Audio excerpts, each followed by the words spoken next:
ஐஃபாவோட 298வது பணி. இந்த பணியை செஞ்சுட்டு இருக்கோம். சரிங்க, இப்போ நீங்கள் வந்து உங்கள் ஊரில் தூர் வாரணும் அப்படின்னு நினச்சிங்கன்னா என்ன செய்யறது? நாங்கள் சொல்கிறோம், எந்த நிறுவனத்திலிருந்தோ எந்த சிஎஸ்ஆர் நிதி எதுவும் நாங்கள் பெற்றதில்லை. மில்கி மிஸ்ட் மட்டுமே எங்களுக்கு வாகன உதவி கொடுக்குறாங்க.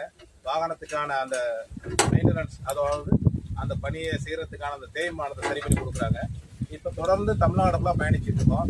நாங்கள் எங்கேயுமே இதுவரையும் 7 வருடமாக இந்த என்ஜிஓ நடத்திக்கிட்டு இருக்கோம். இந்த கைஃபாங்கிற நிறுவனம் எங்கேயுமே யாருமே எந்த ஒரு ரூபாவோட காசு வாங்கினதில்லை. இதெல்லாம் தமிழ்நாட்டில் எப்பவும் செய்ய போகிறோம்.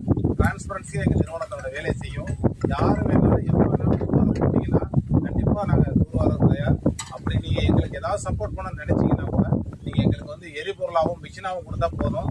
எங்களுக்கு காசு வேண்டாம். காசு இல்லாத ஒரு ஊழலற்ற டிரான்ஸ்பரன்சி நிர்வாகத்தை இந்த தமிழ்நாட்டு இளைஞர்களுக்கும் தமிழக மக்களுக்கும் நாளைய இந்த சுற்றுச்சூழல் பாதுகாப்புக்காக நாங்கள் எங்களோட வாழ்க்கையை தியாகம் செய்கிறோம். அனைவருக்கும் நன்றி.